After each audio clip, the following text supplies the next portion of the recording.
इस लेसन के हम लोग सीखेंगे कि एक्सटीरियर लाइट को किस तरह सेट किया जाता है। आपको याद होगा हमने लैंडस्केप का प्रोजेक्ट एक बनाया था, तो अब उसमें हम लोग लाइट्स लगाएंगे और किस तरह एक एक्सटीरियर या लैंडस्केप या एक्सटीरियर बिल्डिंग का मॉडल होता है, उस पर कैसे लाइट्स को रियलिस्टिकली लगाया जाता है। तो ये लैंडस्केप का प्रोजेक्ट हमने लास्ट लेसन्स में बनाया था, अगर आपको याद हो। इसी को हम लोग यूज़ करेंगे। मैं इसको ओपन करता हूँ, इसी लैंडस्केप के प्रोजेक्ट को। आप कोई भी प्रोजेक्ट यूज़ कर सकते हैं, मगर मैं फ़िलहाल ये वाला यूज़ कर रहा हूँ। अब इसके बाद मैं अपना जाऊँगा यहाँ पर लेवल्स पे, कंटेंट ड्रॉअर में जाके मैं लैंडस्केप के फ़ोल्डर में जाके जो मैंने लैंडस्केप बनाया था, आपको याद होगा लैंडस्केप एचएम बनाया था जो हाइट मैप वाला था, तो मैं इसी को ऑन करूँगा, इसी को मैं खोलूँगा और जैसे ही ये लोड होता है, तो इस पे मैं लाइट का काम शुरू कर दूँगा। आप देख सकते हैं ये मैंने लास्ट टाइम ये बनाया था। ये मैंने सबसे पहले हम लोगों ने, आपको याद होगा, लैंडस्केप एचएम बनाया था, लैंडस्केप हाइट मैप के नाम से, जिस पे हमने ट्री लगाया था और इस पे हमने ये फ्लावर्स वगैरह लगाए थे। उसके अलावा हमारे पास है लैंडस्केप लेवल, और ये भी हमने बनाया था, लेकिन हमें ये यूज़ नहीं करना, हमें लैंडस्केप एचएम यूज़ करना है, तो मैं लैंडस्केप एचएम को ही लोड करूँगा। तो ये जैसे ही लैंडस्केप एचएम लोड हो जाता है, तो इसके अंदर आपको आप ये देखेंगे कि मैंने इसमें कुछ थोड़ी-सी चेंज करी है। इसमें चेंज मैंने क्या किया है कि मैंने एक छोटा-सा कॉटेज पीछे की साइड पे लगा दिया है। यानी कि छोटा-सा घर, छोटा-सा एक केबिन पीछे की साइड पे लगा दिया ताकि रिज़ल्ट थोड़ा-सा इंटरेस्टिंग लगे। तो आपको पीछे ये नज़र आ रहा होगा। फॉग की वजह से, धुंध की वजह से ये आपको शायद नज़र ना आए, तो मैं ये लिट मोड से निकल के अनलिट मोड पे जाता हूँ और अनलिट मोड के अंदर आके आप देख सकते हैं ये आपको पीछे नज़र आना शुरू हो गया होगा। ठीक है, तो ये मैंने सिर्फ एक कॉटेज नया लगाया था, बाकी इस पे कोई मैंने चेंजेस नहीं करी। ये मैंने एक्सटर्नली एपिक इंजन की मार्केट प्लेस से डाउनलोड करके यहाँ लगाया था। अब आप देख सकते हैं यहाँ पर ये वाली सारी लाइट्स मेरे पास हैं, जो हमने लास्ट टाइम लगाई थी। डायरेक्शनल लाइट हो गई, एक्सपोनेंशियल फॉग हो गया, स्काई एटमॉस्फेयर हो गया, स्काई लाइट हो गया, वॉल्यूमेट्रिक क्लाउड हो गया। तो अब हम लोग इसको डिलीट करते हैं और नए सिरे से लगाते हैं, ताकि आपको दोबारा से समझ में आ जाए किस तरह लाइट को लगाया जाता है। ठीक है, अब आप ये देख रहे होंगे ट्री के ऊपर थोड़ी-सी लाइट आ रही है, इसका कोई मसला नहीं है, इससे आपको घबराना नहीं है, क्योंकि ये जो है एक कोई ये कभी-कभार ऐसा बग होता है जो अनरियल इंजन में आ जाता है कि इससे आपको कोई परेशानी नहीं होनी चाहिए, कोई ऐसा इश्यू नहीं है, जो कभी-कभार ऐसा शो होता है। तो मैं विंडो पे जाऊँगा अब विंडो में जाने के बाद मैं एनवायरनमेंटल लाइट मिक्सर में आ जाऊँगा। ये मैंने लास्ट टाइम भी आपको बताया था। वैसे आप लाइट्स में से भी वो सारी लाइट्स बारी-बारी करके लगा सकते हैं, मगर उसको वो लगाना थोड़ा-सा मुश्किल होता है, आपको ऑर्गेनाइज़ करने में प्रॉब्लम होती है। मगर बेस्ट ये है कि आप विंडो में जाएँ, एनवायरनमेंटल लाइट मिक्सर में जाएँ और यहाँ से सारी लाइट्स को वन बाय वन, एक करके एक यहाँ पर ऐड कर सकते हैं। ठीक है, एक के बाद एक आप यहाँ ऐड कर सकते हैं, वन बाय वन ऐड कर सकते हैं। तो यहाँ स्काई लाइट है या एटमॉस्फेरिक लाइट है, स्काई एटमॉस्फेयर है, वॉल्यूमेट्रिक क्लाउड है और हाइट फॉग है। तो जैसे-जैसे आप लाइट पर क्लिक करते जाएँगे, वो नीचे ऐड होती जाएगी और ऊपर से ये रिमूव होती जाएगी। तो जैसे-जैसे मैं क्लिक कर रहा हूँ और ये सीन में ऐड होती जा रही है, नीचे भी आप देख सकते हैं ऐड हो रही है और वहाँ से पीछे ये ऊपर से ये रिमूव हो रही है। तो ये बहुत अच्छा और ऑर्गेनाइज्ड मेथड है लाइट्स को ऐड करने के लिए। स्पेशली जो लाइट हम लोग ऐड कर रहे हैं, ये एक्सटर्नल सीन के लिए बहुत काम आती है। ये ज़्यादातर एक्सटर्नल सीन के लिए लाइट्स है, इंटरनल में ये इतना यूज़ नहीं होती। तो ये एक्सटर्नल सीन के लिए ये मेथड बेस्ट है। इंटरनल सीन के लिए हम लोग इंटीरियर सीन के लिए हम लोग नेक्स्ट क्लास में सीखेंगे, मगर इस क्लास में हम लोग एक्सटीरियर को फोकस करेंगे। अब आप देख सकते हैं कि शैडो जो है मेरे ऑब्जेक्ट के सामने आ रहा है। इसका मतलब ये है कि सन मेरे बिल्कुल पीछे है, सूरज मेरे बिल्कुल यानी कि इस दरख्त के पीछे है, इस ट्री के पीछे है सन। जब भी ये सारे शैडो फ्रंट की साइड पे, सामने की साइड पे आ रहे हैं। अब ये मेरे पास सारी ऑप्शंस हैं, लाइट्स वगैरह जो मैंने ऐड की है, इनको मैं ड्रैग करके लाइट्स के फोल्डर में डाल देता हूँ। ठीक है, अब ये सारी सेलेक्ट कर ली है, मैं इसको ड्रैग करता हूँ, लाइट्स के फोल्डर में डाल देता हूँ, ताकि ये अच्छी तरह से ऑर्गेनाइज रहे सीन। अब देखते हैं कि हमारे पास क्या क्या है। ये हमारे पास डायरेक्शनल लाइट है जो सन है एक्चुअली में। ठीक है, अब आप देख सकते हैं इसका पिवट पॉइंट काफ़ी टेढ़ा मेढ़ा है, वो इस वजह से क्योंकि मैंने लोकल पिवट सेट किया हुआ है। अब हमारे पास ये डिटेल है, डिटेल में हमारे पास सारी इसकी लाइट्स की सेटिंग आ जाती है। अब यहाँ पर मेरे पास लोकेशन, रोटेशन, स्केल है। स्केल और रोटेशन जो है वो आपके सीन को अफेक्ट नहीं, आपकी लाइट को, आपकी डायरेक्शनल लाइट को अफेक्ट नहीं कर सकता, नहीं करता। आपकी लाइट को सिर्फ जो अफेक्ट करता है वो रोटेशन है डायरेक्शनल लाइट की। तो डायरेक्शनल लाइट आपकी सिर्फ रोटेशन से ही अफेक्ट होती है, लोकेशन और स्केल से नहीं, सिर्फ रोटेशन से होती है। तो मैं क्या करूँगा कि इसको अंडू कर दूंगा जो मेरे पास पहले सेटिंग थी रोटेशन की, और आप देख सकते हैं कि डायरेक्शनल लाइट मेरी लोकल पे सेट हुई है, लोकल पिवट पे सेट हुई है। मैं इसको वर्ल्ड पिवट कर दूंगा ताकि आसानी से मैं इसको चेंज कर सकूं, क्योंकि लोकल से अच्छी तरह सेट नहीं हो पाती। तो मैंने इसको वर्ल्ड कर दिया, क्योंकि ये सन है तो वर्ल्ड के हिसाब से चलेगा, तो इसलिए ये सूरज है वर्ल्ड के हिसाब से चलता है, तो इसको लोकल सेट कर देता हूँ।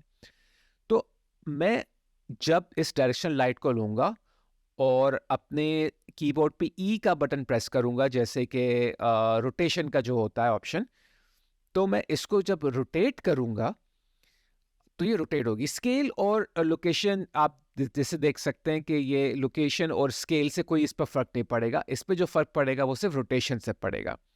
तो मैं स्केल करने की कोशिश कर रहा हूँ, कोई फर्क नहीं पड़ रहा, ठीक है। तो सिर्फ इस पे जो फर्क पड़ेगा वो पड़ेगा रोटेशन से। तो मैं ये रीसेट कर देता हूँ, लोकेशन भी और स्केल भी, और मैं काम करता हूँ सिर्फ रोटेशन से। अब मैं रोटेशन पे जाऊंगा, या आप ई भी प्रेस कर सकते हैं अपने कीबोर्ड पे। तो आपको पहले तो ये मेक श्योर करने के वर्ल्ड पिवट पे हो, क्योंकि वर्ल्ड पिवट से आसानी से चेंज होता है। अब मैं इस डायरेक्शनल लाइट को रोटेट करूंगा तो आप देख सकते हैं सन रोटेट हो रहा है, और आप शेडो भी देख सकते हैं, बिकॉज क्योंकि सन आगे पीछे मूव हो रहा है यानी कि रोटेट हो रहा है, तो उसका अफेक्ट भी आपको शेडो पर नजर आ रहा होगा। अब मैं सन को ऊपर और नीचे भी रोटेट कर सकता हूं। अगर मैं उसको ऊपर और नीचे रोटेट करूंगा तो आप देख सकते हैं इवनिंग, मॉर्निंग, सनसेट, सनराइज वाला इफेक्ट आपको मिलना शुरू हो जाएगा। तो आप इस तरह बड़ी आसानी से अपने सन को, अपने सूरज को यहां से रोटेट कर सकते हैं रोटेशन के टूल से। इसके अलावा रोटेशन तो यहां से आप कर सकते हैं, मगर इसके अलावा जो बेस्ट मेथड है रोटेट करने का, वो है जो मैं आपको पहले भी बता चुका हूं, कंट्रोल और एल अपने कीबोर्ड पे जब आप प्रेस करते हैं और सिर्फ अपने माउस को मूव करें, बगैर किसी बटन दबाए अपने आप को माउस को मूव करें, तो आपकी सन की डायरेक्शन, सूरज की डायरेक्शन भी चेंज हो सकती है। ठीक है, कंट्रोल एल दबाना होगा आपके कीबोर्ड पे अगर आप पीसी यूज कर रहे हैं, अगर मैक यूज कर रहे हैं तो कमांड और एल, और सिर्फ माउस को बगैर कोई बटन दबाए मूव करना होगा, तो आपका सन मूव करेगा। आप देख सकते हैं यहाँ पर ये पर्पल ब्लू कलर का जो भी ये एरो नजर आ रहा है, ये सन को जो है रिप्रेजेंट कर रहा है, और जहां जहां ये जा रहा है सन भी वहीं जा रहा है, तो ये सन को रिप्रेजेंट करता है। ये एरो आप देख रहे होंगे ब्लू कलर का, डार्क ब्लू कलर का, जो लाइट ब्लू कलर का जो आ रहा है। ठीक है, तो इससे आपको आपका सन की डायरेक्शन चेंज हो रही होगी। तो इस तरह आप अपने सन की डायरेक्शन को चेंज कर सकते हैं। तो ये मुझे पसंद आया, मैं यहाँ पर आके स्टॉप कर दूंगा ये डायरेक्शन। अब हम क्या कर सकते हैं, बाद में भी चेंज कर सकते हैं, और जब भी आपकी मर्जी आप चेंज कर सकते हैं। तो अभी के लिए फिलहाल मैं ये रखता हूँ। अब मेरे पास इंटेंसिटी है सन की, आप देख सकते हैं इसमें मैं इसको भी कम ज़्यादा कर सकता हूँ, मगर मैं उसको इतना नहीं रखूँगा। और मोबिलिटी मैंने इसकी मूवेबल रखी हुई, आप देख सकते हैं, स्टैटिक नहीं, स्टेशनरी, मूवेबल है। लाइट का कलर भी मैं चेंज कर सकता हूँ, मगर लाइट का कलर चेंज करेंगे तो बहुत अजीब सा एलियन टाइप का रिजल्ट आ जाएगा, जो सही नहीं है, रियलिस्टिक नहीं लगेगा। तो ऐसा लगेगा कि आप पता नहीं किस और प्लैनेट में आ गए, तो इस तरह का रिजल्ट आपको मिलेगा। तो मैं यहाँ से लाइट कलर चेंज नहीं करूँगा। अब यहाँ सोर्स एंगल है। सोर्स एंगल आपके शेडोज को सॉफ्ट और शार्प कर सकता है। अभी ज्यादा करूंगा तो आप देख सकते हैं कि मेरा शेडोज जो है मेरे सॉफ्ट होना शुरू हो जाएंगे। तो मैं यहाँ टाइप करता हूँ, बहुत ज्यादा वैल्यू बढ़ा देता हूँ, 500 कर देता हूँ। आप देख सकते हैं सारे मेरे शेडो सॉफ्ट हो गए। मगर ये थोड़ा अनरियलिस्टिक हो जाएगा, क्योंकि ये ऐसा लगेगा कि जैसे कि क्लाउडी डे है, क्लाउडी डे के लिए 500 सही है, 100 या 500 सही है। मगर अगर आप किसी सनी डे में, तो सनी डे के लिए आपके पास शार्प शेडोज होने चाहिए। तो डिपेंड करता है, अगर बहुत क्लाउडी डे का इफेक्ट देना चाह रहे हैं तो सोर्स एंगल बढ़ा दें, और थोड़ा अगर आप सनी डे का बना रहे हैं तो सोर्स एंगल कम कर दें ताकि शेडो शार्प रहें। उसके अलावा सोर्स सॉफ्ट एंगल है, ये थोड़ा और उसको सॉफ्टर बनाता है। अब जैसे मैं कह रहा था, मैं कलर जो हूँ लाइट इंटेंस अपनी लाइट का लाइट कलर से चेंज नहीं करता, मैं टेम्परेचर से चेंज करता हूँ। इससे थोड़ा रियलिस्टिक रिजल्ट मिलेगा आपको। मैं इससे वार्म भी कर सकता हूँ, कूल भी कर सकता हूँ। ब्लूइश और येलोइश इफेक्ट यहाँ से मिल सकता है। अब अफेक्ट वर्ल्ड को अगर आपने पूरे सीन को अफेक्ट करना है तो उसको ऑन रखें, वरना ये किसी सीन को अफेक्ट नहीं करेगा, वैसे ये ऑन ही रहता है। शेडोज भी हम ऑन रखते हैं, वरना क्या होता है कि शेडोज मिट गए तो शेडोज चले गए तो रियलिस्टिक नहीं रहेगा सीन। तो शेडोज में ऑन रखता हूँ। अब यहाँ इनडायरेक्ट लाइट इंटेंसिटी भी है, जैसे मैं आप पहले भी ये बता चुका हूँ कि लाइट जब बाउंस होके किसी और ऑब्जेक्ट पर टकराती है तो वो इनडायरेक्ट लाइट कहलाती है। ये इंटीरियर सीन में ज़्यादा यूज़ होता है, एक्सटीरियर में इतना ज़्यादा यूज़ नहीं होता। तो आप देख सकते हैं मैं इसको जैसे ही बढ़ाता हूँ तो स्टोन रॉक जो पड़ा हुआ है वो थोड़ा ब्राइट होना शुरू हो जाएगा, क्योंकि लाइट बाउंस होकर उस पर आएगी। अब वॉल्यूमेट्रिक स्कैटरिंग इंटेंसिटी पे हम थोड़ी देर में आते हैं, क्योंकि ये एक्सपोनेंशियल फॉग से रिलेट करता है, हम थोड़ी देर बाद इसको सीखेंगे। नीचे जो है जो कुछ और सेटिंग्स हैं, इसको मैं इतना ज़्यादा नहीं छेड़ूंगा। कुछ ऑप्शंस हैं जो आप यूज़ करते हैं, कुछ ऑप्शन आप यूज़ नहीं करते। वैसे मैं इतनी सारी ये ऑप्शंस जो नीचे दी हुई है मैं इनको इतना ज़्यादा यूज़ नहीं करता। मेजॉरिटी जो मैंने अभी आपको दिखाया है वो आप यूज़ करते हैं। अब नीचे सिर्फ कुछ सेटिंग्स है, जैसे कि आपके पास शैफ्ट्स हो गई। लाइट शैफ्ट्स क्या होता है, ये आपकी गॉड रेज बनाता है। जब हम एक्सपोनेंशियल फॉग के पार्ट पे जाएंगे वहां मैं आपको और एक्सप्लेन करूंगा लाइट शैफ्ट्स के बारे में। तो अभी इसको स्किप करते हैं, थोड़ी देर बाद में इसकी तरफ वापस आता हूँ। ठीक है, इसके अलावा आपके पास कैस्केड शेडोज हैं, ये सब चीज़ें मैं इसको बिल्कुल नहीं छेड़ूंगा, इसको वैसे ही कि वैसे ही मैं रखूंगा, क्योंकि इस पे मैं इतना ज़्यादा चेंज नहीं करता। सिर्फ डिस्टेंस फील्ड शेडोज पर आके आपको मेक श्योर करना है डिस्टेंस फील्ड शेडोज ऑन है। अगर ऑन नहीं है तो ऐसा क्या होगा कि शेडो आपके बहुत दूर तक चले जाएंगे, जो अनरियल है। आपके शेडोज बहुत दूर तक नहीं जाने चाहिए, एक लिमिट होनी चाहिए शेडोज की। तो इस वजह से हम डिस्टेंस फील्ड शेडोज को ऑन रखते हैं, और इसकी सेटिंग ये पहले से ऑलरेडी बाय डिफॉल्ट काफ़ी सही रहती है, तो आप उसको चेंज नहीं करना होगा। अब मैं एटमॉस्फेयर और क्लाउड पे जब आता हूँ तो यहाँ मेरे पास बहुत सी ऐसी चीज़ें हैं, जैसे क्लाउड का आपको शेडो चाहिए, एटमॉस्फेयर का शेडो चाहिए, कास्ट क्लाउड शेडोज जो क्लाउड के शेडो ज़मीन पे आने चाहिए। तो आपको अगर क्लाउडी सीन बनाना है उसके लिए आप ऑन कर सकते हैं, सनी सीन के लिए अच्छा नहीं लगेगा, तो अनरियलिस्टिक सा लगेगा। तो ये डिपेंड करता है, आपको क्लाउडी सीन बनाना है तो ये आप सेटिंग्स ऑन कर सकते हैं, वरना ज़रूरत नहीं है। तो बाकी की जो नीचे और चीज़ें हैं ये भी स्किप कर दूंगा, ये मुझे नहीं चाहिए। तो ये वाली मैं ये सेटिंग्स जो है मैं इसको ऑफ ही रखूंगा, क्योंकि हमारा क्लाउडी डे नहीं है, हमारा सनी डे है। ठीक है, अब नीचे की तरफ अगर आप आते हैं तो आप ये देख सकते हैं और काफ़ी चीज़ें हैं यहाँ पर। तो ये इन चीज़ों को मैं इतना नहीं चेंज करूँगा, मैं इनको वैसे का वैसे ही रहने दूंगा।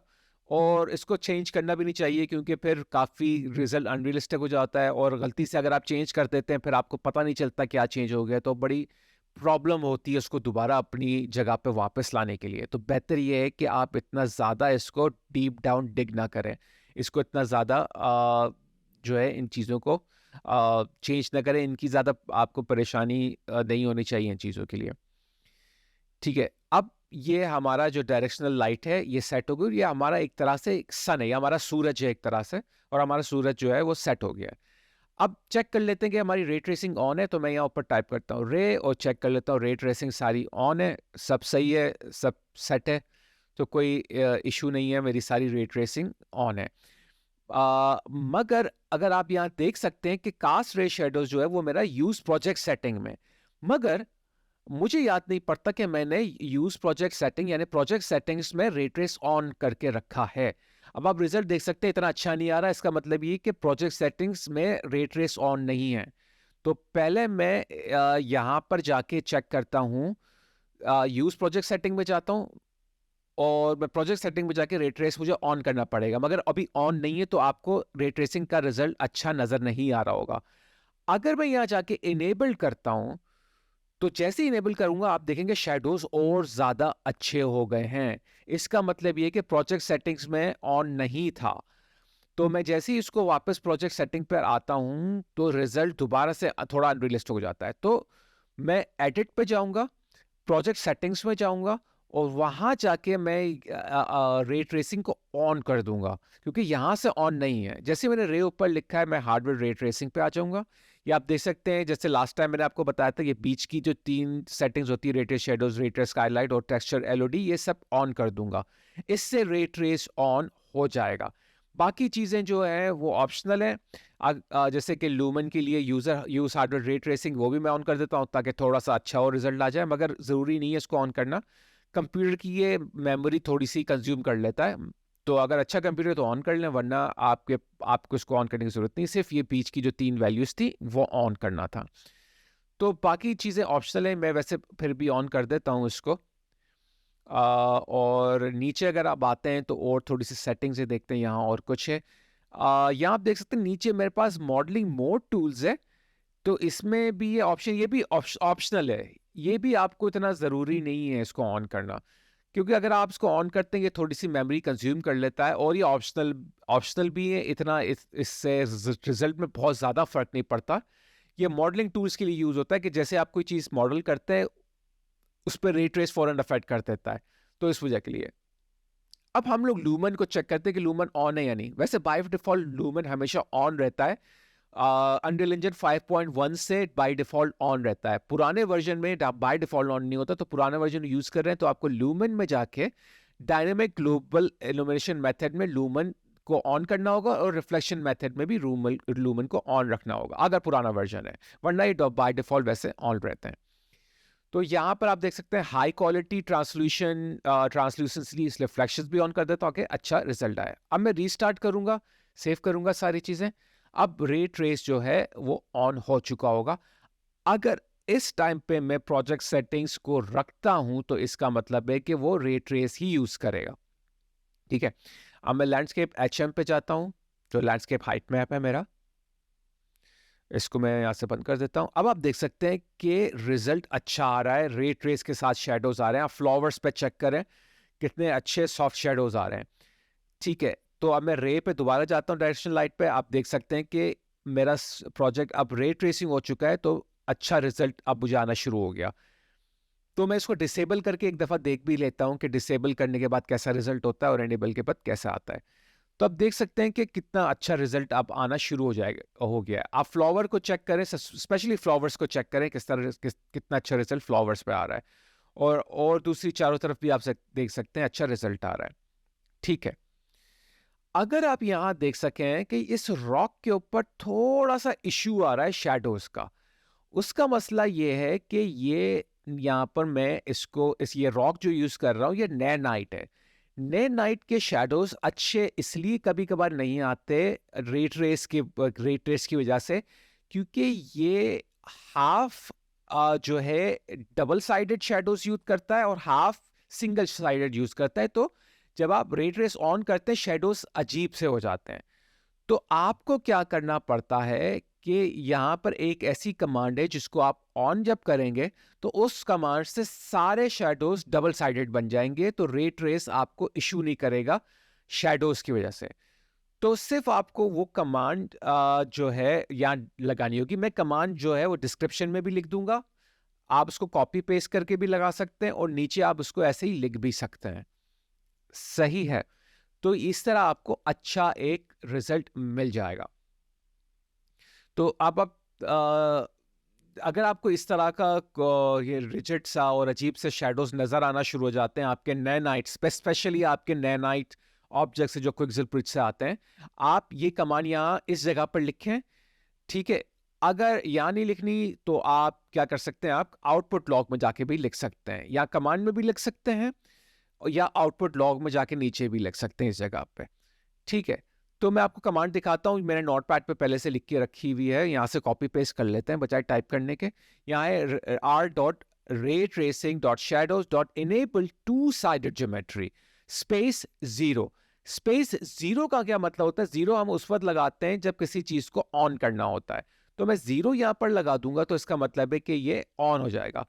ये मेमोरी आपसे काफी खींच लेगा मगर आपको रिजल्ट अच्छे देगा। अगर आप गेमिंग मोड में काम कर रहे हैं, अगर आप गेम डिजाइन कर रहे हैं तो जरूरत नहीं है, क्योंकि गेम स्लो हो जाएगी। लेकिन हम लोग एनिमेशन कर रहे हैं तो ये अच्छा है। तो मैंने कॉपी पेस्ट कर दिया, यहाँ पर आप देख सकते हैं ऊपर ये लग गया है। आप शैडोज आपको इशू नहीं कर रहे, आप देख सकते हैं शैडोज कितने अच्छे और सॉफ्ट हो चुके हैं यहाँ पर। सही, तो इस तरह से आपको अच्छे शैडोज मिल जाएंगे। तो ये एक तरीका था इसको यहाँ पर इन शैडोज़ का सही करने का। ठीक है, इसके अलावा आप रे ट्रेसिंग ऑफ करेंगे तो ये प्रॉब्लम चली जाएगी, मगर फिर रे ट्रेस आप लूज़ कर देंगे, आप हाई क्वालिटी शैडोज़ लूज़ कर देंगे, रियलिज़्म लूज़ कर देंगे। इसलिए रे ट्रेस ऑफ नहीं करें, ये वाली कमांड सीधी आप वहाँ पर टाइप कर दें, जैसे मैंने करके आपको दिखाया। अब आप इनेबल अब ये रे ट्रेसिंग ऑन है क्योंकि मैंने यूज़ प्रोजेक्ट सेटिंग्स रखा हुआ है और प्रोजेक्ट सेटिंग में रे ट्रेस ऑन है। मगर मैं इसको डिसेबल करूँगा तो ये सेटिंग ये चली जाएगी। तो मैं इसको यूज़ प्रोजेक्ट सेटिंग ही रखूँगा। तो यहाँ से आपको समझ में अब मेरे ख्याल में अब आ गया होगा रे ट्रेसिंग का कितना अच्छा इफ़ेक्ट पड़ रहा है यहाँ पर।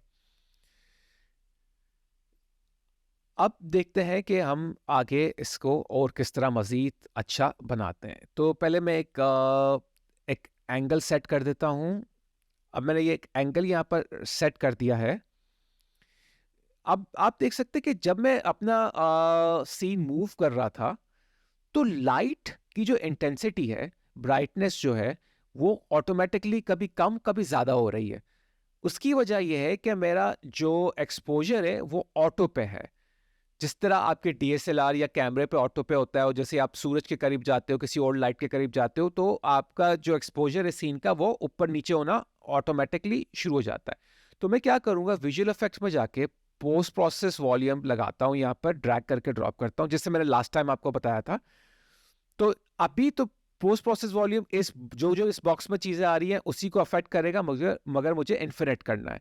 तो मैं पोस्ट प्रोसेस वॉल्यूम को ड्रैग करके लाइट्स के फोल्डर में डालता हूँ और यहाँ मैं टाइप कर देता हूँ इन्फिनिट, इसमें सर्च इंजन में जाके, इसमें सर्च में जाके, और यहाँ इन्फिनिट एक्सटेंड अनबाउंड पे क्लिक करता हूँ। इससे क्या होगा, पूरा सीन अफेक्ट होगा, सिर्फ वो बॉक्स एरिया अफेक्ट नहीं होगा, अब पूरा सीन अफेक्ट हो रहा है।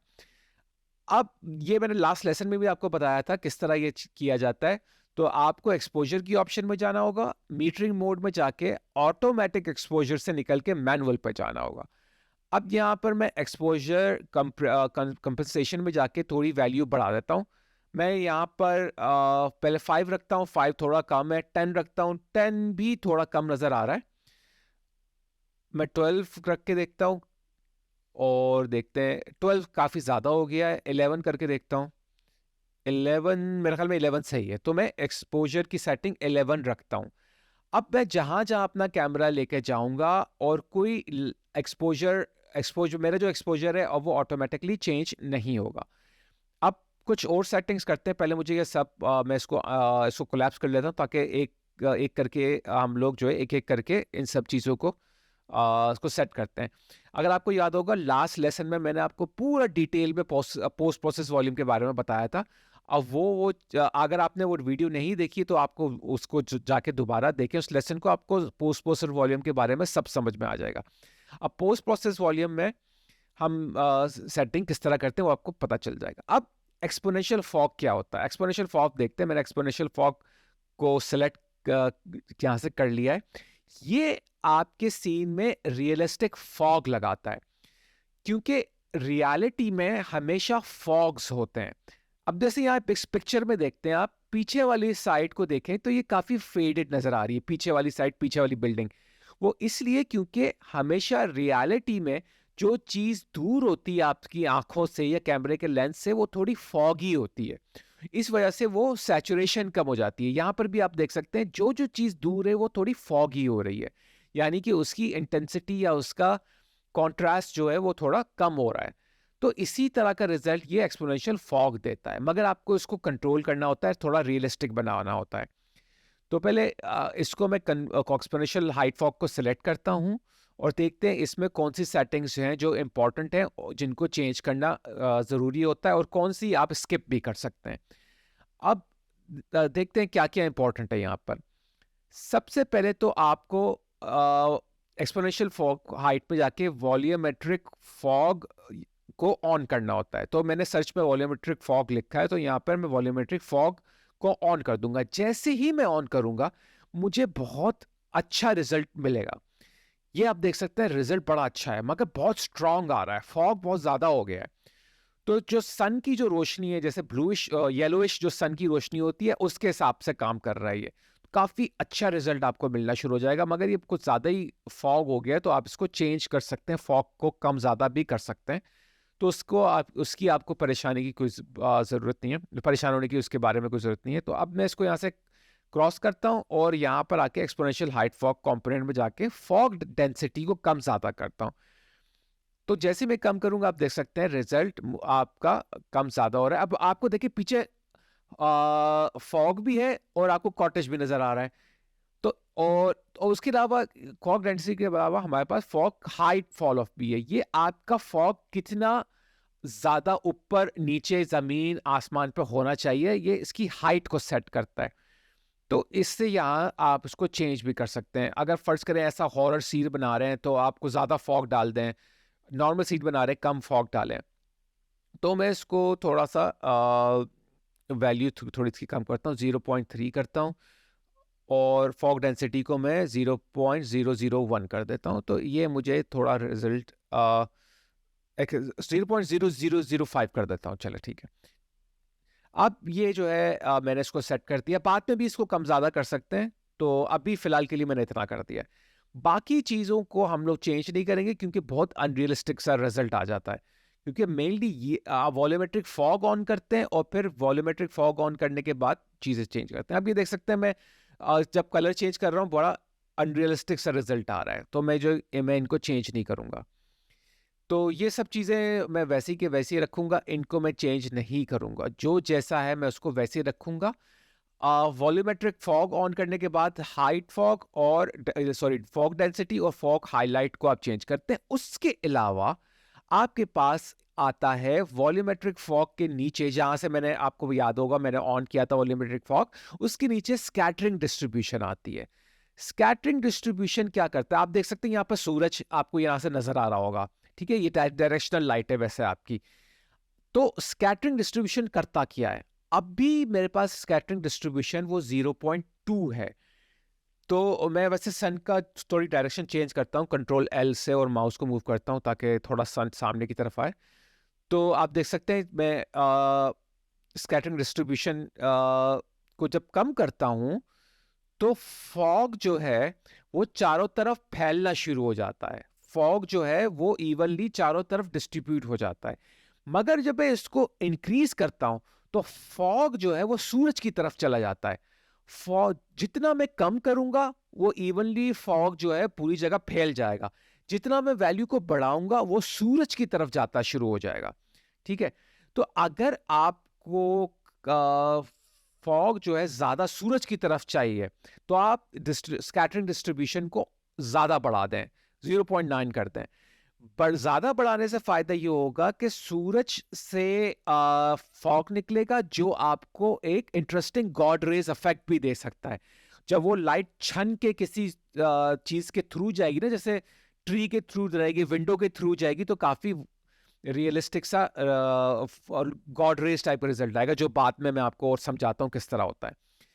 तो मैं अगर सीन को काफी फॉगी बनाना चाहता हूँ, चारों तरफ फैलाना चाहता हूं, तो मैं स्कैटरिंग डिस्ट्रीब्यूशन को कम रखूंगा। अगर गॉड रेज बनानी है, सूरज की तरफ से मुझे फॉग निकालना है, तो मैं इसको बढ़ा दूंगा। तो अब भी फिलहाल 0.2 ही रखते हैं, बाद में देखते हैं क्या करना है। अब हम जो है डायरेक्शनल लाइट की तरफ आते हैं, और डायरेक्शनल लाइट के अंदर भी वॉल्यूमेट्रिक स्कैटरिंग इंटेंसिटी ऑप्शन है। ये आपके सूरज से निकली हुई फॉग को कंट्रोल करेगा यहां से। ठीक है, तो चाहे वो चारों तरफ फैली हुई हो या वो सूरज की तरफ हो, तो उस हिसाब से उसको बढ़ाएगा। तो आप अगर मैं इसको रे ट्रेसिंग को ऑफ करता हूं तो मेरा रिजल्ट अजीब सा हो जाएगा। आप देख सकते हैं रिजल्ट मेरा काफी अजीब सा हो गया, बहुत अच्छा रिजल्ट नहीं आ रहा। तो रे ट्रेसिंग के साथ वॉल्यूमेट्रिक फॉग बहुत जबरदस्त रिजल्ट देता है। तो इस वजह से रे ट्रेसिंग हमेशा ऑन रखें अगर आप वॉल्यूमेट्रिक फॉग पे काम कर रहे हैं। तो इसको डिसेबल नहीं करें, इसको आप जो है उसको ऑन ही रखें, क्योंकि डिसेबल पे ही अनरिस्ट्रिक्ट रिजल्ट दिखाता है। तो यूजर प्रोजेक्ट सेटिंग पे ही मैं इसको रखूंगा। सही। अब जो है आप कोई हम लोग इसकी सेटिंग करते हैं, एक्सपोनेंशियल फॉग पर आते हैं वापस। तो एक्सपोनेंशियल फॉग के पास जाके मैं थोड़ा सा चेंजेस करता हूँ यहाँ पर। देखते हैं। तो मैं नीचे आता हूँ स्कैटरिंग डिस्ट्रीब्यूशन पे वापस। आप स्कैटरिंग डिस्ट्रीब्यूशन पे आके मैं इसको थोड़ा बढ़ा देता हूँ ताकि सूरज की तरफ से निकले रोशनी। आप देख सकते हैं सूरज की तरफ से निकल रही है रोशनी, ठीक है। अब यहाँ पे मैंने 0.9 कर दिया है। उसके बाद क्या करूँगा कि थोड़ा मैं सन को, सूरज को दरख्त के पीछे लेकर आऊँगा ताकि वो दरख्त से छन के जो है ना, जो लाइट गॉड रेज निकलते हैं वैसे निकले, ठीक है। तो मैं डायरेक्शनल लाइट की तरफ जाता हूँ, थोड़ा सा इसको मैं वॉल्यूमेट्रिक स्कैटरिंग बढ़ाता हूँ यहाँ पर आके ताकि थोड़ा सा और सूरज से फॉग निकले। आ, इसको मैं थोड़ा सा सूरज को पीछे की तरफ लेकर आता हूँ। अच्छा, अब आप, मैंने आपको याद होगा मैंने आपको लाइट शाफ्ट्स के बारे में बताया था थोड़ी देर पहले जब हम लोग बात कर रहे थे ना लाइट शाफ्ट की। पहले तो मैं यहाँ पर इसको सेट कर देता हूँ वॉल्यूमेट्रिक स्कैटरिंग इंटेंसिटी को। तो इतना मैं इसको बढ़ा देता हूँ, 1.06 कर देता हूँ कुछ, ठीक है।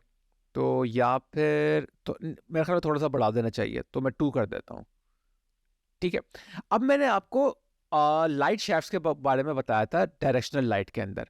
लाइट शैफ्ट्स क्या करता है, आपको गॉड रेज देता है। अब मैंने देखें इसको ऑन कर दिया, अब आप देख सकते हैं काफ़ी अच्छा रिजल्ट सा आ रहा है और गॉड रेज थोड़ी सी निकलना शुरू हो रही है अंदर से।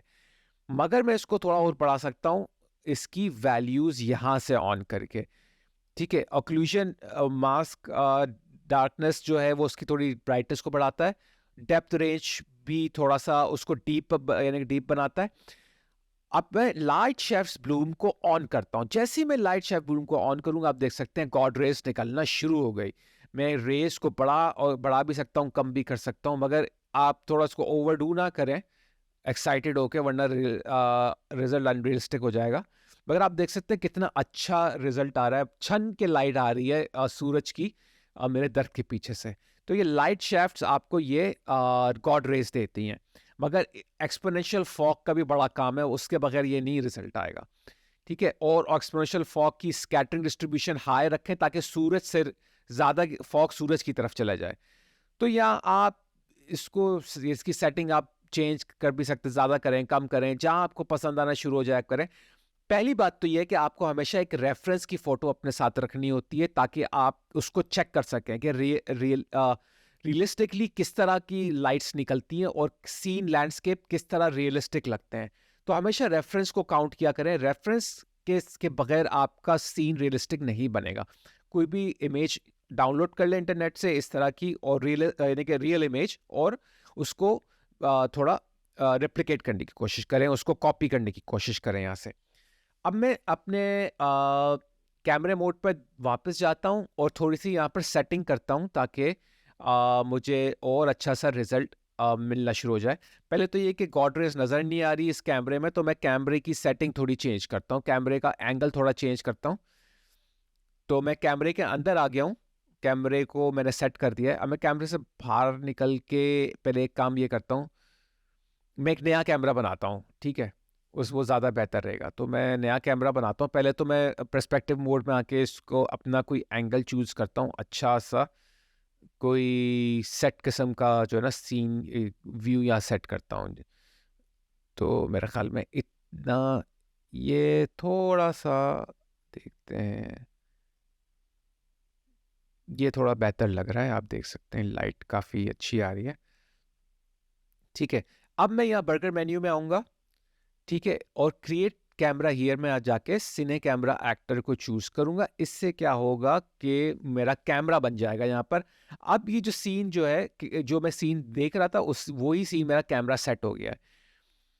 तो मैं कैमरे पर जाके इसका जो है अब ये मेरे ख्याल में 12 mm पे है लेंस, मैं उसका कम कर दूंगा लेंस, ठीक है। तो आप देख सकते हैं लेकिन पहले क्या करना है कि ये कॉटेज थोड़ा दूर है, केबन थोड़ा दूर है, मैं इसको करीब ले आता हूँ सीन से ताकि अच्छा लगे, ताकि कुछ नज़र भी तो आए कि भाई पीछे कॉटेज है, इतना दूर नज़र भी नहीं आ रहा। और मैं बाकी जो मेरी चीज़ें हैं जैसे रॉक्स वगैरह और ये छोटे ट्री फ्लावर्स वगैरह, ये भी मैं करीब में ले आता हूँ, तो ताकि कुछ तो नज़र आए सीन में, वरना सिर्फ दरख्त ही नज़र आ रहा है, ठीक है। तो ये अच्छा, अब आपको पता है कि याद होगा कि मैंने ये ब्लॉक्स, वाइट कलर के ब्लॉक्स लगाए थे लास्ट क्लास के अंदर। अब क्यों? क्योंकि ये वन साइडेड शैडो था तो सामने शैडो नहीं आ रहा था, इसलिए मैंने ब्लॉक लगाए थे। मगर आपको याद होगा कि अभी थोड़ी देर पहले हम लोगों ने कमांड लगाई थी डुअल शैडो ऑन करने के लिए, ठीक है? तो अब इसकी ज़रूरत नहीं है इन ब्लॉक्स की, तो अब मैं इन ब्लॉक्स को हटा भी सकता हूँ। मैं इनको हटा दूँगा तो शैडो अब अच्छी तरह आएगा क्योंकि मैंने वो कमांड लगा दी है, तो उससे शैडो वैसे ही टू साइडेड आएँगे। तो इनको आप डिलीट कर सकते हैं बॉक्स को यहाँ पर। तो अब आपकी मर्ज़ी है क्योंकि मैंने उसको और शैडो को यहाँ लगा दिया है। सही, मगर मैं इसको डिलीट नहीं करता, मैं इसको रखे रहने देता हूँ। बाद में शायद डिलीट कर दूँ। तो आपकी मर्ज़ी है, अब आप इसको डिलीट कर सकते हैं अगर आपने कमांड यहाँ पर फिट कर दी है तो। मगर अभी फ़िलहाल के लिए मैं इसको रखे रहता हूँ, सही है। तो मैं वापस उस कैमरे में जाता हूँ जो सेट किया हुआ है। अभी भी चीज़ें काफ़ी दूर हैं, इसमें नज़र नहीं आ रही। तो चेक करते हैं क्यों नज़र नहीं आ रही। मेरे ख़्याल में काफ़ी दूर है सीन से। तो उसको करीब लेकर आते हैं थोड़ा ताकि चेंज कर सकें इन चीज़ों को। ये भी मैं लेकर आता हूँ यहाँ। सही, ये भी यहाँ पर ले आता हूँ जहाँ ये सही तरह से फिट हो रहा हो। अब मैं यहाँ जाता हूँ। अभी वाइट ब्लॉक्स आप देख रहे हैं, ये काफ़ी एनोइंग है। मेरे ख्याल में इसको डिलीट ही कर दे तो ज़्यादा बेहतर है क्योंकि हमने वो डुअल शैडो का की कमांड वैसे ही ऑन कर दी है। तो मैं इनको सेलेक्ट करता हूँ, यहाँ से डिलीट ही कर देता हूँ तो बेहतर है। ठीक है, तो डुअल साइडेड शैडो का उसकी कमांड का फ़ायदा ये हो गया कि हमें ये अब इन ब्लॉक्स को लगाने की ज़रूरत नहीं पड़ेगी। ठीक है, तो ये मैंने इसको कर दिया है। तो अब इसकी जगह देखते हैं कहाँ ये अच्छी तरह से फिट हो रहा है।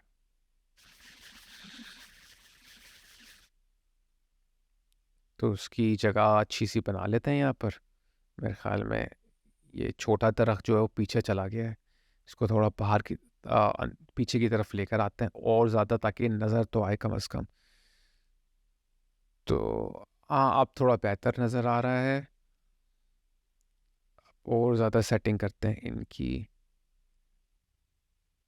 और मेरे ख्याल में अब थोड़ा सा यहाँ पर बेहतर नज़र आना शुरू हो जाएगा। तो सीन थोड़ा बेहतर हो रहा है। वैसे मैं इनको चीज़ों को थोड़ा सा चेंज करता हूँ और फिर आके आपको फाइनल भी दिखाता हूँ।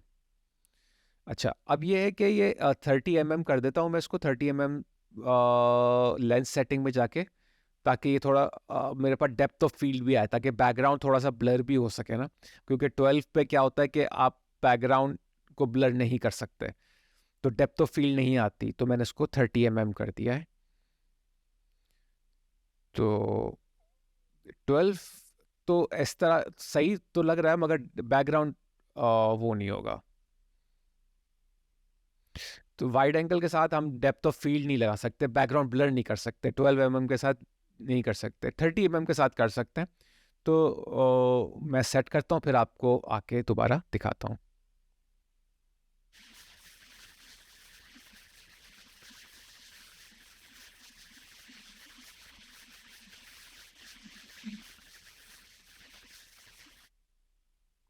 अच्छा, अब पोस्ट वर्सेस वॉल्यूम मैं इसकी सेटिंग बाद में करूँगा। पहले स्काई एटमॉस्फेयर के बारे में आपको बताता हूँ। स्काई एटमॉस्फेयर जो है वो आपको एटमॉस्फेरिक इफेक्ट देता है, और इसको हम लोग चेंज नहीं करते। सिर्फ उस वक्त चेंज किया जाता है कि अगर आप फर्ज करो कोई सीन बना रहे हैं जहाँ पर एलियंस आ गए हैं, वो प्लैनेट जो है उसकी उसकी रोशनी ग्रीन कलर की है, या उसका आसमान ग्रीन या डार्क रेड है, तब आप चेंज कर सकते हो, वरना उसको ऐसे ही रहने दो। तो ये सारी चीज़ें मैं इसको चेंज नहीं करूँगा। तो क्योंकि आप देख सकते हैं जैसे मैं चेंज कर रहा हूँ, ये अजीब सी चीज़ें, इसको अजीब सा एक रिजल्ट आ रहा है। अगर आप मार्स के अंदर हैं या किसी और प्लैनेट में, तब आप चेंज करके आसमान का कलर चेंज कर सकते हैं, वरना इसको चेंज करने की ज़रूरत नहीं है। ठीक है, तो आप देख सकते हैं कि थोड़ा इसका आसमान का कलर बिल्कुल रेड हो रहा है, जो बिल्कुल अनरियलिस्टिक जैसा है। तो मैं इन चीज़ों को यहाँ से चेंज नहीं करूँगा, तो इसको वैसे ही रखूँगा जैसा है। तो ये भी देखें, या ये जब सेटिंग एटमॉस्फेरिक रिले में आपको रिले स्कैटरिंग स्केल कम ज़्यादा मैंने किया है, तो ये थोड़ा ऑरेंजिश हो गया है। हाँ, इसको आप थोड़ा सा कर सकते हो, वरना इसकी भी ज़रूरत नहीं है। तो आप देख सकते हैं कि थोड़ा-सा जो बाकी जो सेटिंग्स है वो आपको इतनी अच्छी रिज़ल्ट नहीं दे रहा होगा यहाँ पर। तो जो भी सेटिंग्स है मैं उसको वैसे ही रखूँगा, मैं उनको चेंज नहीं करूँगा। तो रिज़ल्ट अजीब-सा आना शुरू हो जाता है, इसलिए मैं इसको जैसा है मैं वैसे ही रखूँगा, मैं इनको चेंज नहीं करूँगा। स्काई एटमॉस्फेयर जो है आप यूजुअली चेंज नहीं करते, क्योंकि वो आपको थोड़ा अनरियलिस्टिक सा रिज़ल्ट देगा, आपको ऐसा रिज़ल्ट देगा कि आप किसी और प्लैनेट में हैं। तो ये ऑलरेडी पहले से सेटअप हुआ हुआ है। हाँ, मगर अगर आपके पास पुराना वर्ज़न है अनरियल इंजन का, तो उसमें ये सेटिंग्स पहले से नहीं होती कभी-कभार, तो वो आपको चेंज करनी पड़ती हैं। तो हो सकता है अगर आप पुराना वर्ज़न यूज़ कर रहे हो, तो आपको इसे सेटिंग थोड़ी चेंज करनी पड़ जाएगी। तो अगर आप ये देख सकते हैं यहाँ पर ये सब जो कलर्स वगैरह हैं, ये वैसी की वैसी रहने दें, वरना आपका रिज़ल्ट अच्छा नहीं रहेगा। तो मैं इसको नहीं चेंज करूँगा। मैं आपको दिखा देता हूँ एक दफ़ा कि अगर आप चेंज करेंगे तो कैसा अनरियलिस्टिक रिज़ल्ट आएगा। देख सकते हैं पर्पल स्काई तो कभी होता ही नहीं है। तो इस तरह का आप इन चीज़ों को चेंज ना करें तो बेहतर है, क्योंकि अनरियलिस्टिक सा थोड़ा-सा रिज़ल्ट आना शुरू हो जाता है। अब स्काईलाइट पर आते हैं। स्काईलाइट जो है वो आपका जो है एक जैसे एचडीआरआई होती है ना, उसी तरह स्काईलाइट होता है। तो स्काईलाइट को हम लोग जो है इतना नहीं चेंज करते, क्योंकि ये आपकी लाइट को सिर्फ पुश कर रहा होता है। एक दूसरे जैसे एटमॉस्फेयर को लाइट से कनेक्ट कर रहा होता है। तो यहाँ पर मैंने इसको रियल टाइम कैप्चर ऑन कर दिया है। रियल टाइम कैप्चर से क्या है, आपको रिजल्ट थोड़ा सा अच्छा मिल जाता है। अब मैं यहाँ एच भी लोड कर सकता हूँ, मगर एच अगर लोड कर दी तो बाकी लाइट्स डिस्कनेक्ट हो जाएंगी। तो इसको मैं वैसे के वैसे ही रहने दूंगा, इसको मैं चेंज नहीं करूंगा। ये एक तरह से लाइट कनेक्टर भी होता है। लाइट जो स्काईलाइट होता है वो आपको आपकी एटमॉस्फेयर को, जैसे क्लाउड्स को, फॉग को और स्काई एटमॉस्फेयर को लाइट से कनेक्ट करता है। तो इसलिए ये जो है इसको आप चेंज नहीं करते। ये एक तरह से लाइट कनेक्ट होता है, एटमॉस्फेयर को लाइट से कनेक्ट करने के लिए इस्तेमाल होता है। तो इसको हमें इतना ज़्यादा चेंज नहीं करना, बल्कि बिल्कुल भी चेंज ना करें तो बेहतर है। सिर्फ हाँ, रियल टाइम कैप्चर आप ऑन कर दें ताकि रिजल्ट थोड़ा अच्छा रहे, क्योंकि बाकी आप देख सकते हैं मैं इसको इंटेंसिटी जब कम ज़्यादा कर रहा हूँ तो रिजल्ट काफ़ी अजीब आ रहा है। सही। तो ये आपको इस तरह आपको ये नज़र आएगा। तो यहाँ पर मैं क्यूब मैप में कोई एचडीआरआई लगा सकता हूँ, मगर लगाने की ज़रूरत नहीं है, वरना रिजल्ट वैसे मैंने जैसे आपको पहले बताया अजीब हो जाएगा। तो इसको वैसे ही रहने दे तो ज़्यादा बेहतर है। लगा के आप चेक कर सकते हैं, शायद अच्छा रिजल्ट आ जाए, मगर इस सीन के लिए मैं इसको यूज़ नहीं करूँगा। अब वॉल्यूमेट्रिक क्लाउड क्या होता है? तो मैं पहले ये सारी चीज़ें ऑफ कर देता हूँ ताकि क्लाउड्स नज़र आए हमें। अब वॉल्यूमेट्रिक क्लाउड्स क्या होते हैं? ये आपके क्लाउड्स होते हैं। तो आप देख सकते हैं ये वर्चुअल क्लाउड्स है, क्योंकि ऊपर फॉग ज़्यादा है तो क्लाउड नज़र नहीं आ रहे। तो ये क्लाउड्स मैं नीचे ऊपर भी कर सकता हूँ, लेयर बॉटम ऑल्टीट्यूड इसका चेंज करके, लेयर हाइट भी ऊपर नीचे कर सकता हूँ। ये क्लाउड जो है लेयर्स में बने हुए हैं, यानी कि नीचे एक बॉटम लेयर, एक मिडल लेयर, एक टॉप लेयर है, तो उसको आप आपस में डिवाइड भी कर सकते हैं। तो इन क्लाउड्स को भी आप चेंज कर सकते हैं, मगर मैं इन क्लाउड्स को चेंज नहीं करूंगा, वैसे ही का वैसे ही रहने दूंगा। तो ये आपके ऊपर डिपेंड करता है कि आप इन चीज़ों को कैसे चेंज कर सकते हो यहाँ से। मगर ये पहले से अच्छी तरह से सेट हुए हुए होते हैं, इनको इतना ज़्यादा छेड़ने की ज़रूरत नहीं होती। तो ये आप यहाँ देख सकते हैं प्लैनेट रेडियस भी है। प्लैनेट रेडियस आपके प्लैनेट का साइज बता रहा होता है, ये भी पहले से अच्छी तरह सेट है, उसको भी आपको चेंज नहीं करना होता। क्लाउड ट्रेसिंग की ऑप्शन है, ये सब पहले से बाय डिफॉल्ट अच्छी तरह से ऑन है। अगर आपने इनको चेंज करना है, ओवरराइड करना है, फिर ही आप इसको ऑन करें, वरना इसको ऑन करने की ज़रूरत नहीं है। ठीक है, मैं वॉल्यूमेट्रिक क्लाउड पे आके किसी चीज़ को कभी भी चेंज नहीं करता, मैं इसको वैसे ही रहने देता हूँ, ताकि रियलिस्टिक रहे क्लाउड। अगर चेंज करूँगा तो थोड़ा अनरियलिस्टिक होने का चांसेस हैं, तो मैं इस अनरियलिस्टिक रिजल्ट नहीं चाहता, तो मैं इन चीज़ों को ज़्यादातर यूज़ नहीं करता। अब यहाँ पर विजिबल, आप अनविजिबल विजिबल भी कर सकते हैं क्लाउड्स को, अगर आपको हाइड करना है एनिमेशन के थ्रू, तो वो आपके ऊपर डिपेंड करता है। तो ये कुछ सेटिंग्स ऐसी हैं जिनको आप यूज़ करके क्लाउड्स को ऑन ऑफ कर सकते हैं। तो मैं वापस अपनी चीज़ों को ऑन करता हूँ यहाँ पे, स्काई एटमॉस्फेयर और दूसरी चीज़ों को। अब डायरेक्शनल लाइट के अंदर आके मैं थोड़ा सा चेंजेस करता हूँ। स्कैटरिंग पर आके, वॉल्यूमेट्रिक स्कैटरिंग पे आके ताकि थोड़ा सूरज क्लाउड्स तो नज़र आए पीछे। अब मैं कुछ चेंजेस करता हूँ, फिर आपके पास दोबारा वापस आता हूँ। ठीक है, पोस्ट प्रोसेस वॉल्यूम में आके थोड़ी सी कलर ग्रेडिंग वगैरह करता हूँ, जो मैंने लास्ट टाइम भी आपको दिखाया था। अब ये देख सकते हैं कि मैंने चेंजेस कर दिए, कैमरा को थोड़ा मूव किया है, दरख्त को थोड़ा सा, छोटे वाले दरख्त को थोड़ा सामने लेकर आया हूँ, 30 mm कर दिया लेंस को, और पोस्ट प्रोसेस वॉल्यूम में थोड़ी सी चेंजेस करी है, कलर्स वगैरह मैंने ग्रेडिंग वगैरह चेंज किया है। तो इस तरह का रिजल्ट मैं जो है आप यहाँ पर लेकर आ सकते हैं। क्लाउड्स भी आप देख सकते हैं थोड़े से नज़र आ रहे हैं। तो ये और लाइट भी आप देख, सन भी आप देख सकते हैं, मैंने उसकी थोड़ी डायरेक्शन दरख्त के पीछे कर दी है थोड़ी सी, तो आप देख सकते हैं रिजल्ट किस तरह आ रहा है।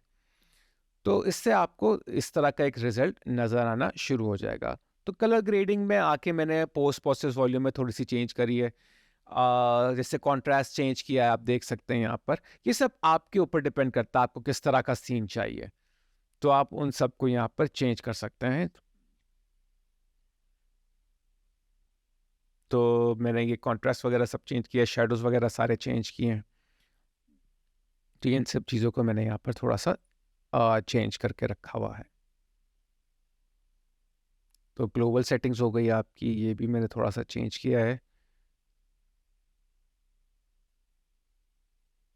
तो ये डिपेंड करता है थोड़ा, अगर कलर को बहुत ज़्यादा चेंज मत करें वरना थोड़ा अनरियलिस्टिक सा रिजल्ट आएगा।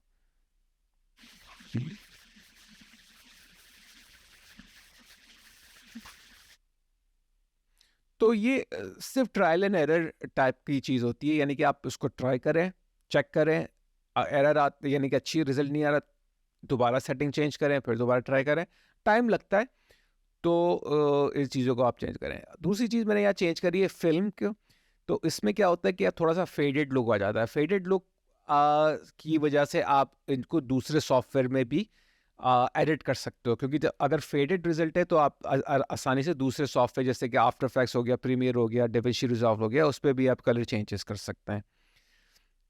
बाकी चीज़ें आपको मेक श्योर करनी है कि बाकी सारी चीज़ें ऑन है। जैसे कि मैंने ग्लोबल एनिमेशन पे आके लूमन को ऑन किया है। लूमन पहले से ऑन होता है, मगर मैंने इसलिए यहाँ पर ऑन कर दिया है ताकि मैं इसकी क्वालिटीज चेंज कर सकूं। लूमन सीन लाइट क्वालिटी 1 थी, मैंने 2 कर दी। ठीक है, और फाइनल गैदर क्वालिटी भी मैंने 2 कर दी। तो आप उसी वक्त इस चीज़ों को ऑन करते हैं जब आपको सेटिंग चेंज करनी होती है, वरना ये बाय डिफॉल्ट ऑन रहता है, चेंज करने की ज़रूरत नहीं होती। क्योंकि मैंने क्वालिटी बढ़ाई है इसलिए मैंने इसको ऑन कर दिया था। ठीक है, बाकी चीज़ें मैंने वैसे ही रखी है, इनको मैंने चेंज नहीं किया है। तो रे ट्रेस शेडो भी आपको याद होगा हमने ऑन कर दिया था प्रोजेक्ट सेटिंग में जाके। अब क्रोमेटिक एब्रेशन देखते हैं कि मैंने यहाँ पर 1 रखी हुई है। अगर आप इसको और बढ़ा देते हैं अनरियलिस्टिक हो जाती है थोड़ी, तो इसको 1 ही रखेंगे ताकि थोड़ा लेंस में इम्परफेक्शन आए। वरना क्या होगा कि थोड़ा लेंस जो है परफेक्ट लगेगा तो ये रियल नहीं लगेगा।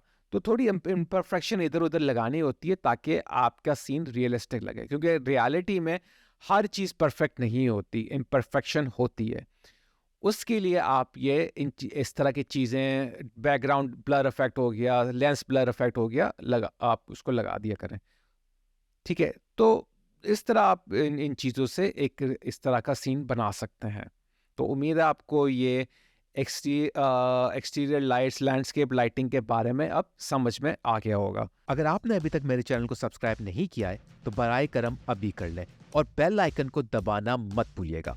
मैंने ये नोटिस किया है कि आप में से काफी लोग मेरे वीडियोस मेरे चैनल को सब्सक्राइब किए बगैर देख रहे हैं। तो भाई अब मेरे चैनल को सब्सक्राइब कर लें ताकि आप जी इंटरेक्टिव कम्युनिटी का एक अहम हिस्सा बन जाए। और एक और अहम बात बताता चलूं, प्लीज मेरी वीडियोस को डाउनलोड ना कीजिए, सिर्फ उन्हें ऑनलाइन देखें। जब आप उन्हें डाउनलोड करते हैं तो मेरे चैनल का वॉच टाइम आवर असरअंदाज होता है, जो बहुत नुकसानदेह है। तो प्लीज आप उन्हें डाउनलोड ना करें बल्कि ऑनलाइन देखें। आप लोगों का बहुत बहुत शुक्रिया। अब मिलते हैं अगली वीडियो में, तब तक के लिए इजाजत दें और अपना बहुत ख्याल रखें।